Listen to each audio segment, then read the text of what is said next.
So let's just jump into it. The form is the main thing that's changed. It's the biggest difference that you'll see, and it's imperative that we are executing on it as planned so our reporting is right. And there will be probably a couple of weeks where we're going to learn, get feedback, and implement. But at the end of the day, we do have the milestones and deliverables in there that we know that are showing up in reporting for testing.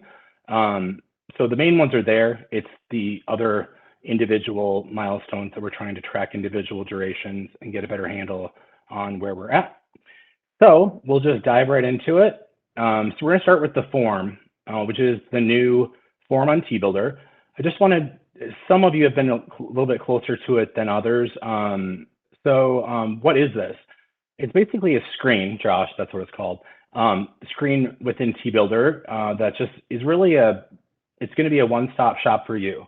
You guys are the main user, you're the customer. We kept that in mind all the way through. Obviously, your primary, secondary is going to be the DMs, but this is for you, and it should benefit you. And if it's not, we're going to adjust it. And then also the primary is getting the reporting. So I'm eager to see how it goes the next couple of weeks and get feedback. But overall, it will include in one place on one screen visual, which I know is helpful for all of us, especially architects, with a little bit more visual. So it's going to obtain site and project detail information. So right when that design start gets kicked off, and you usually get the design start interior form, similar to that in that same area in forms, this form will live store design execution form. So it's going to be great. So you'll be able to just toggle down to that. There'll be the deliverables, milestones, and workflow that gets pulled in through actions. And we tried our best to get it in sequential order within the constraints of TBuilder. That's going to be a great thing for also to plan as you do your projects. It's also an opportunity to confirm required drawings. So there's going to be a double check on a couple instances, and then the DMs, sign managers on the execution team will also be involved in ensuring the right drawings get selected per project type, per nuance, or things that are needed. Also, there's quite a few notes fields to provide weekly status updates if you would like to. A lot of the updates obviously are around permitting, surveys, things like that. So there are those fields. There's also some anticipated dates in there, which will help us gauge when stores are behind, to understand if it's going to be 1 week, 2 weeks, 3 weeks. It'll be really important for us. So we're excited to see what that looks like. And then another thing you'll see, I think that this is going to be great. We'll learn a lot internally and externally, is the alert, the blocker feature. So there's a blocker field that you'll see, basically yes, no, and what's your blocker? Blocker just means, hey, I can't move forward. I'm stalled because I need something that's outside of my firm, that's outside of my responsibility. And instead of getting hung up in emails, voicemails, etc., this will be a place we can pull that information every day and deploy our resources as a team towards that, specifically design managers, and then looping in the PMs or construction or whoever might need to be clued in and routed accordingly. And then lastly, there are other areas to capture notes. There's a note section in the bottom that just pulls up by project that, it's more for your use. It's generic notes where you can be right in that form, updating or making notes for yourself, just all in one place. So that'll be interesting to see if that's useful for you. Moving on, this really gets into how to use it, right? So technically starting today, it's live. We can start going and using it and seeing and tracking. Obviously, we don't have a lot of data in there now. We can definitely do a bulk upload. In a nutshell, there's really two options. Either you can go to the TBuilder homepage, which you guys are probably all familiar with because you go to workflow. You most often work in workflow, is my understanding, and then you also toggle down to the design start interior page. This is the store, and then going down to here, store design execution, this will pull up the form. Similarly to the design start signage exterior page, this is our page. So, and I can't stress that enough. It's our page, and we own these milestones and deliverables. There are things that are brought in from real estate and construction and so forth that we've locked, because that's information it's great to see along with ours. but this is for us to report on, and we're going to communicate accordingly how we're reporting, and this will be the truth, if you will. So I'm going to jump back into the PowerPoint. And the other option, you're probably more familiar with this, and we'll get to it in the workflow later, is that when you get your design start interior request email that gets generated from the PM side, there's a link that you can just click on there, and it'll take you to the, I think the project document section, and then you'll see the gray column on the left. And if you'd like, you can scoot on down to the store design execution page. So two ways, however you want to do it. And then fields you're responsible for. So this is probably one of the most important parts of what we're going to go over today.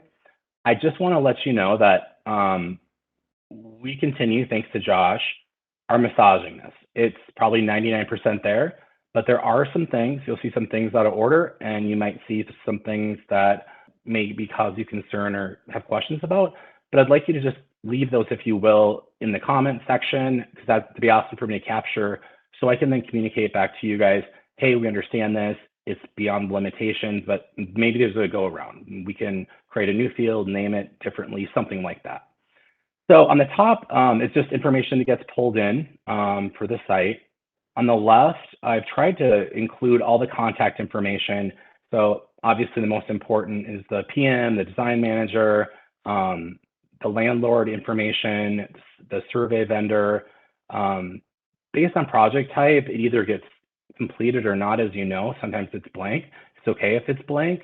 If there are other fields that we need to add, we can definitely add them, but this is a pretty good mixture of what I've seen based on all the project types, specifically rebuilds and new stores and remodels. So then moving down to the vendor section, so your vendor. So this obviously will be populated with your architecture firm. And then this will be like a boilerplate, if you will, where you can include an individual architect's contact information, or if you're more comfortable using your generic firm email, that's completely fine. So again, this is for you guys to use. We'd love to automate this in the future, so it just all gets populated, but for now we can just have it completely filled out, and it would just be like for all your projects that would be in here. So we can discuss that more at some feedback sessions and things like that. We tried to limit some of the information up here just so there weren't multiple people contacting the landlord and the surveyor and things like that, since this form is visible to others, because we can't lock them out. Hey, Ben, real quick, I Yeah. just want to go back, right, and say, Yeah. right, you said this is live now, right? So Yep. technically they could get in and use it right now, but we probably still want them to wait till after the training so they can get the training. Well, yeah, not like now. So don't start filling it out now, but yeah.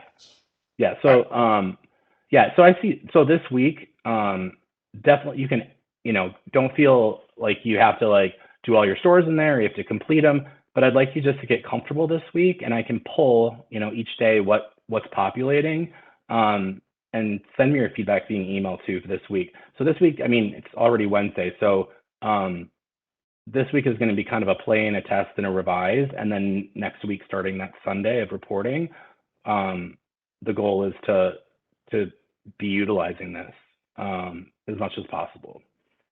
So moving on, physical location, this is all brought in.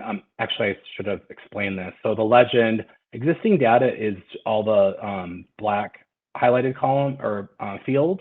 And so those aren't anything you have to deal with. It's just information for you that may be convenient.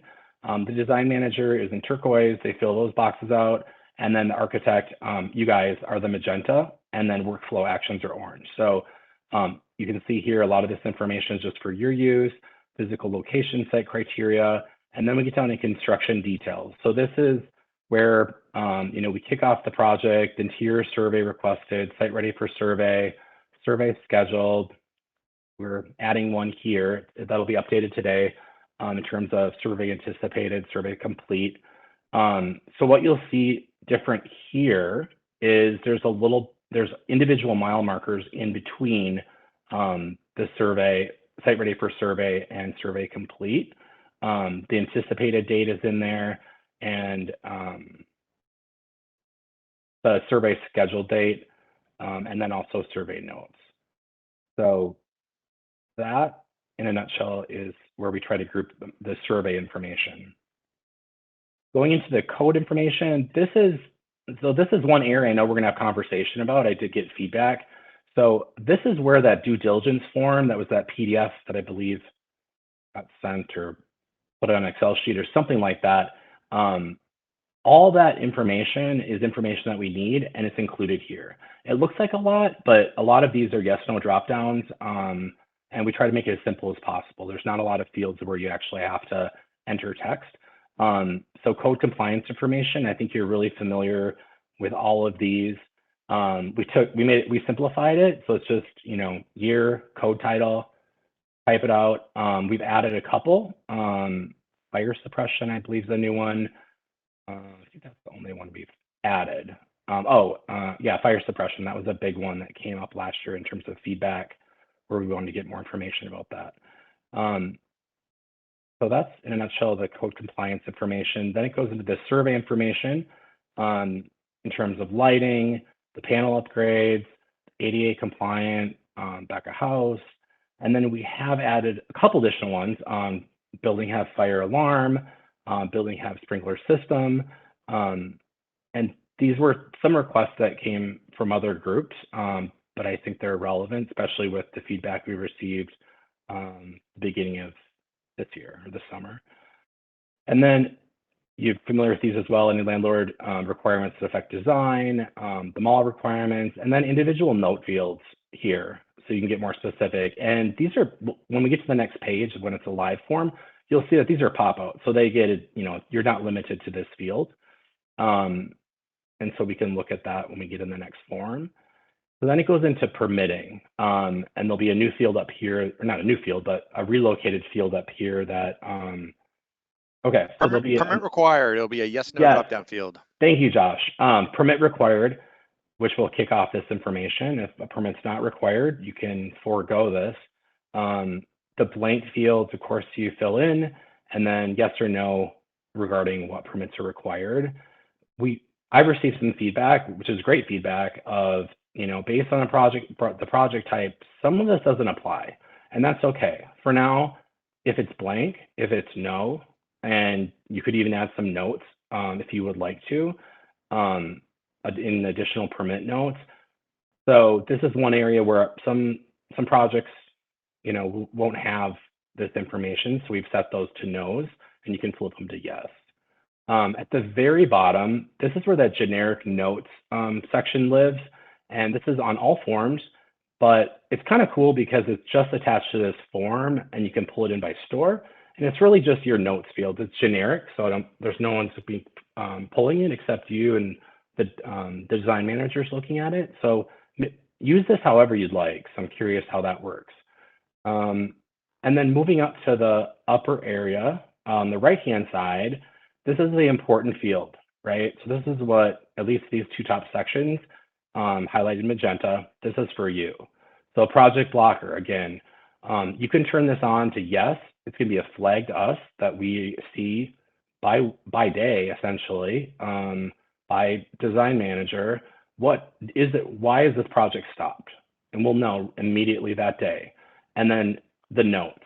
The one thing I do ask for now is, because I could see throughout the duration of a project, right, from design start to not permit received, but permit approved, there'll be multiple probably project blockers in some instances. So if you just date them and then put what that blocker was, and then when you click it back to no, if you would just date completed or unblocked or whatever you would like to do, just so we can keep that straight.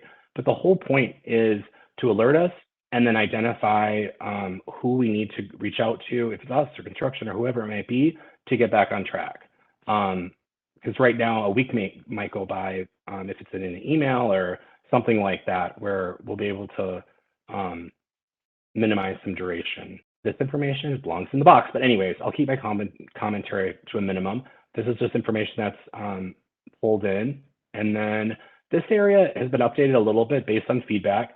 So we know today that real estate captures the retail front of house leasable square footages. And then when you guys go in and do your magic and there's some adjustments, if it's a corridor or whatever that might be, they're adjusted. And so instead of overriding those fields, we just created a place where we can create our own field. So you'll have obviously the square footage initially, but this is where you can put in the actual square footage, you know, after the plan is complete. So square foot total, right? So these should add up to total. Retail back house, familiar with. This is a new one to me, the square feet accessory. This could be space that's non-usable. It could be a long corridor. It could be like a window, display area, something like that. As long as these three fields total this one, that's great. And if you don't have accessory space, I'm imagining some stores don't, so that would just be 0. One thing to call out, we don't need to use commas here. So just do not use commas. Location, design, and site type, that's just brought in, familiar with that. Program ID, program name, very important. Here we get into the teal. So the teal is the design managers. And some of you guys, this might be the first time you're hearing this, and we'll go over that in more detail. But we have a pretty good plan of attack for that. So for project type, we'll see that in the next form. So I'm just going to speed up here. The project type will be designated for you. And then your required drawings will be noted here. So the big driver is project type. Obviously, this is driven primarily by the project type, as we know. So I'm going to stop there and see what we have for questions. And just so that we can do a nice transition here, what I'll say is about the required drawings, right? The design managers will go in here and they'll put this. If you get into your due diligence and say, hey, this isn't quite right, something needs to be changed, that's the flag that you should talk to your design manager and say, hey, no, listen, the scope needs to change, so this needs to change, right? So this is partially to help start that dialogue so we're all on the same page together. So a question got asked about the accessory space, and is a restroom considered accessory? And the answer to that is no. Accessory is really considered for the spaces that would be in our lease is maybe a shared electrical room or a space that we had to enclose for windows and it's boxed out. It's things that aren't really typical, like they're not really usable, but they're still within our lease line. So like if there's a hallway going back to restrooms, I would still count that as back of house.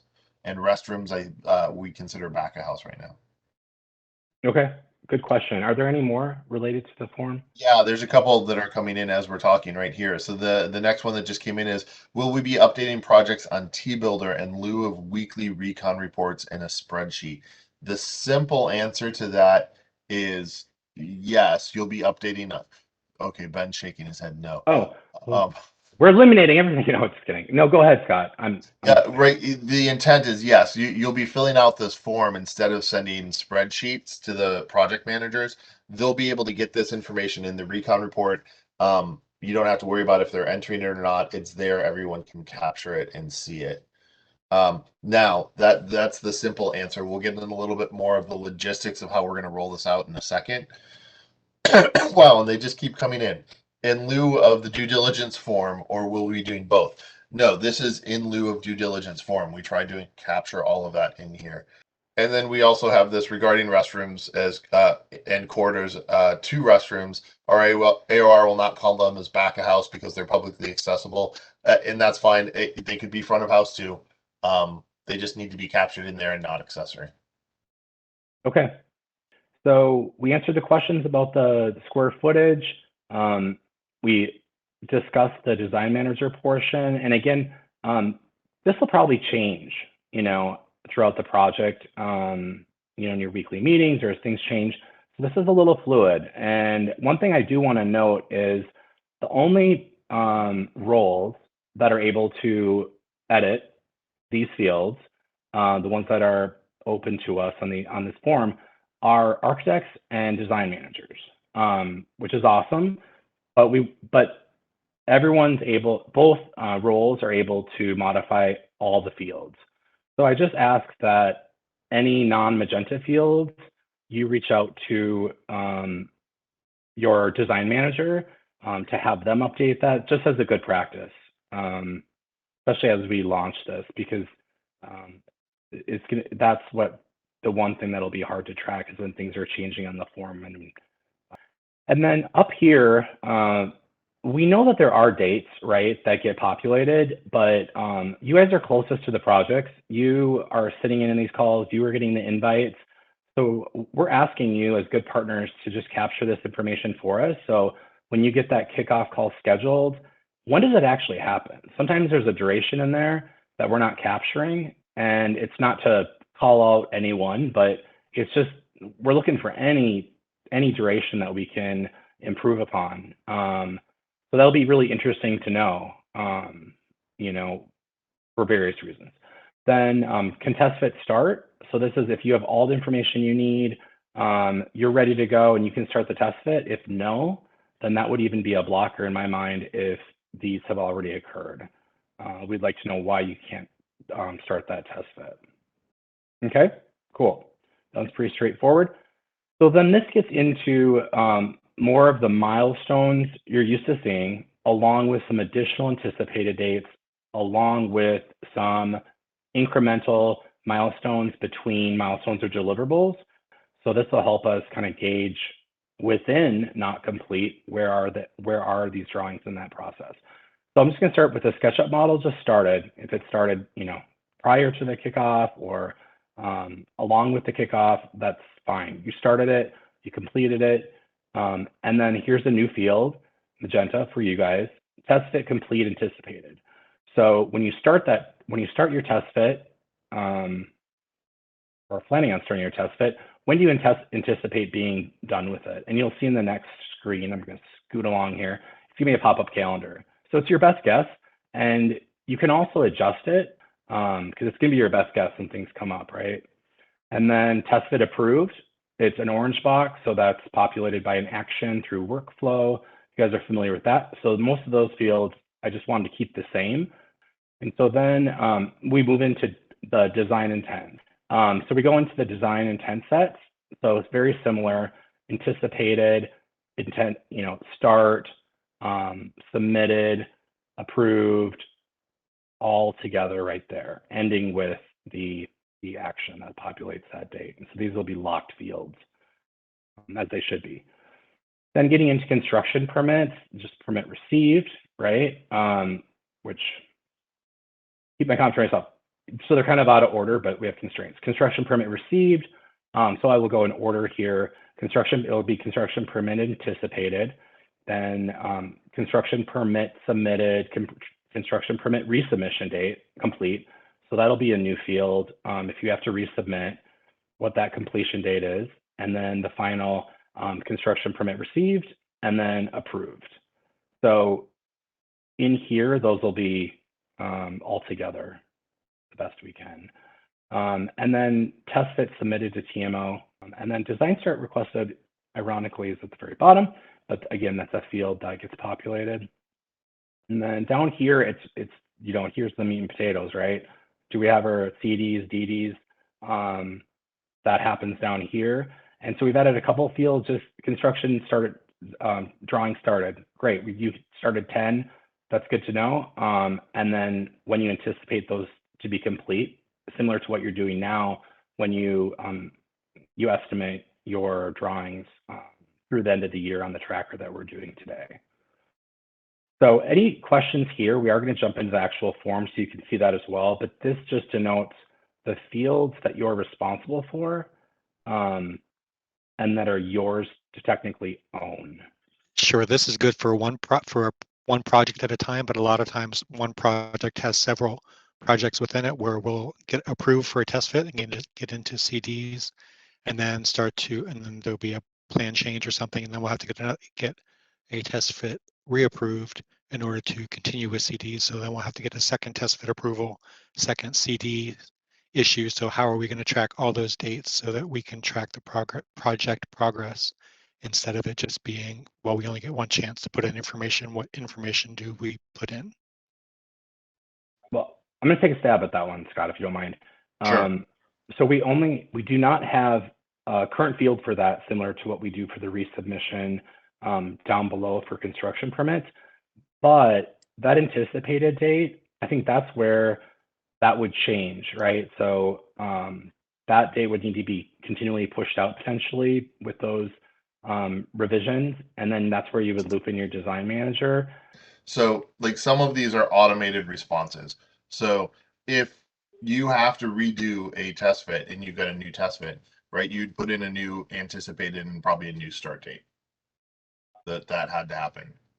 And that's going to be right, restart the clock for the whole thing. Because part of this is right, and there's a couple good questions here, and so I'm just going to wax poetic here for a little bit.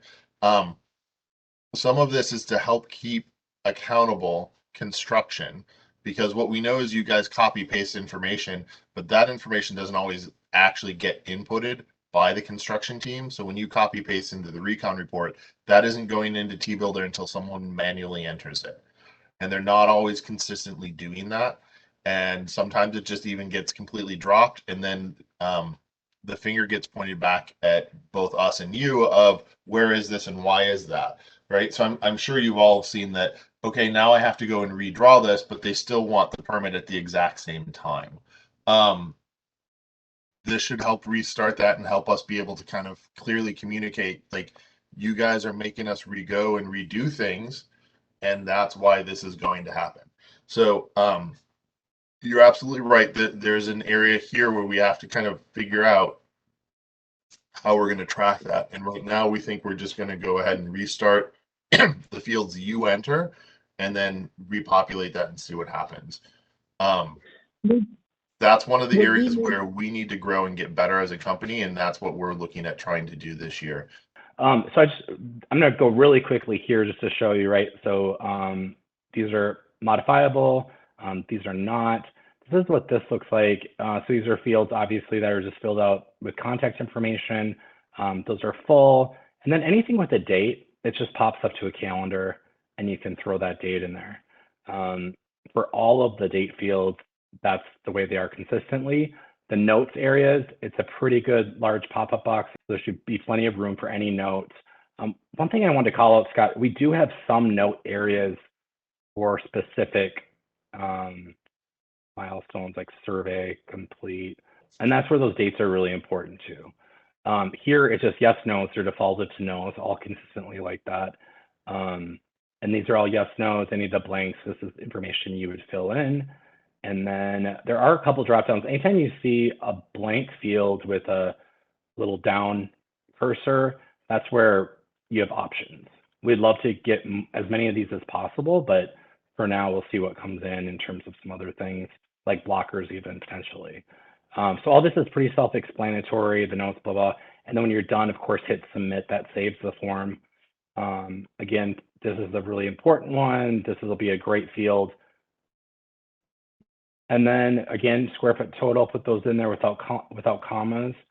And this again is yes, no, the design managers, required drawings, yes, no. Again, yes, start, yes, no. This will be a really great field for you as well. And then these, again, they're all dates that pop up. Then any grade ones are dates that are, populated by an action that you guys are aware of in workflow. And we love those because those are actuals. And we want to make sure they were locked on this form because they are what they are. In terms of support, right? So like I mentioned that the first couple of weeks are going to be, we'll have some feedback. We'll have some bumps along the way, some individual issues similar to like Big Red Rooster. And so any critical issues, we'd like to separate those, right? So critical issues, we have a team mailbox that I'd like to use for these, just in case, like, say I'm out of office or something, I could have someone, fill in for me to see, to make sure they're just not sitting in my emails. So that's designexecution@tmobile.com. Here's some examples, perfect examples that came up today, right? Like I can't get into the form, it's not there. There's some missing information. It looks different than what we looked at. Any of that is critical, right? So email that to that inbox, and we will do our best to expedite those to Josh in a way that's feasible. And then non-critical issues, I think we're gonna have tons of feedback, and that's what I'm looking for. Titles are confusing. We don't use these. There's other ones. They're not logical. Why can't we have drop downs like that? Don't think you're complaining. That's all really good information for us to have. That when you see the calendar here, we have a couple feedback sessions tentatively scheduled, trying to like get around the holidays, right? So before Christmas, after New Year's, if we can, just to get that feedback and incorporate some of those nice to haves. But feel free also to email me, and I can start compiling those and prepping for a good discussion at those feedback sessions. So I will put this on. Would it be applicable on TBuilder under design, or do you want me to just send it out? Just go ahead and send it out for right now. Okay, cool. Yep, I can send that out. And then the other question was, is this going to happen for dealers too? The short answer is yes. The long answer is obviously a lot of this doesn't pertain to dealers. For dealers, you're really just looking at the dates. Yep, that's a really good question. And that brings up another point to this is we tried to build a form instead of having 16 different forms you guys had to deal with. We tried to build one form. So not all of this is going to apply to absolutely every situation you have. The goal is fill out the information that applies to the location you're working on, right? There will be things you don't fill out because it doesn't apply. We understand that. That's okay. We just didn't want to give you guys 16 different places to go. So this is the workflow. So this is very more detailed, but I thought it would be a good refresher. Interesting enough, so like you get a kickoff email, right? And all this information are located in the form, right? But the one call out, so the second way to get to the form, however you want to do it, some people copy and paste in their browser, some people just go to the site, put an SAP with a $sign, whatever you want to do. This will take you to the notes here, email generated, indicates if site survey is needed.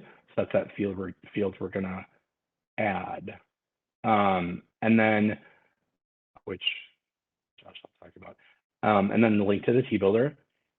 And then the TBuilder design documents area. So this is where it takes you to.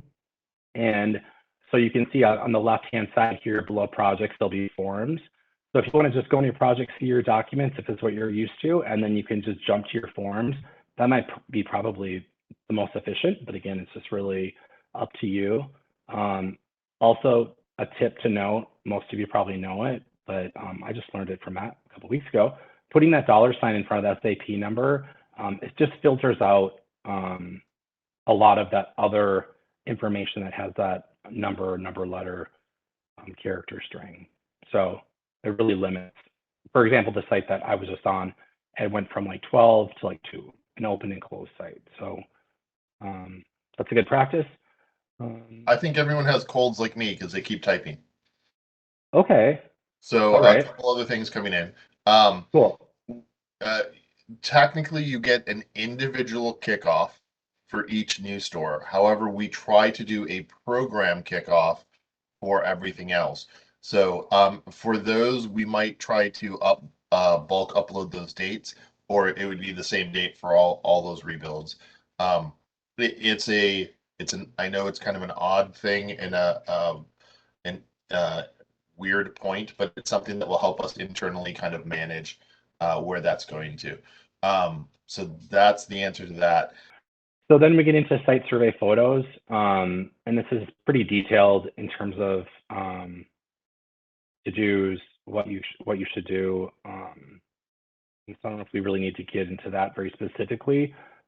But take a look, and again, this can be a living document too, and use this for trainings for either, you know, if you have new team members, or when we have new team members, this can be a document that we can share and both add to and leverage. The next step, site survey continued, some keynotes. You don't need to add a name or description, choose the file to navigate, zip folder. Once you've added it, create your photo album, and then photos will process, and it can take a while after you hit add. Moving on to the process or the site survey continued. This area continues with the photos, how they process, how they look when they're uploaded. And when your photo is complete, then you're gonna navigate back to the projects under the current projects you're working on and select design documents where you started, and then add documents. Okay, and then we'll continue with site survey. A little bit more verbiage here. After selecting the survey, your document type, choose the file button and then navigate.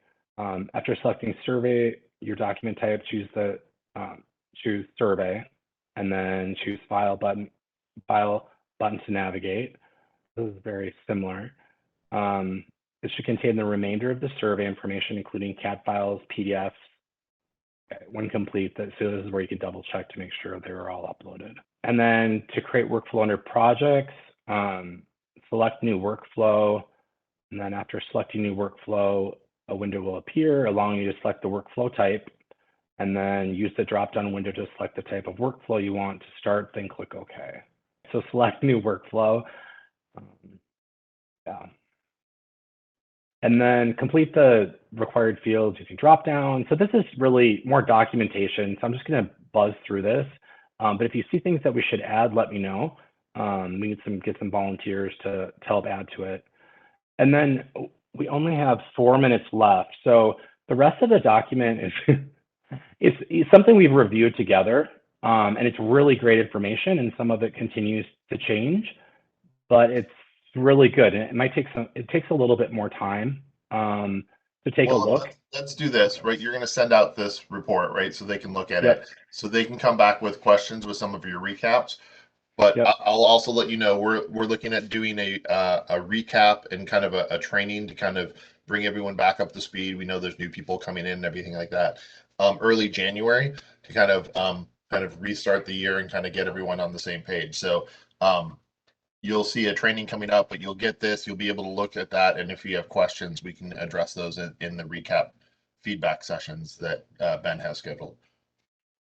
There's one generic one about an issue going on in T-Builder. And if we have a second, right, we'll just, I'm going to ask you to open T-Builder again. Okay. You should know about this. If you do know about this, it's a good reminder.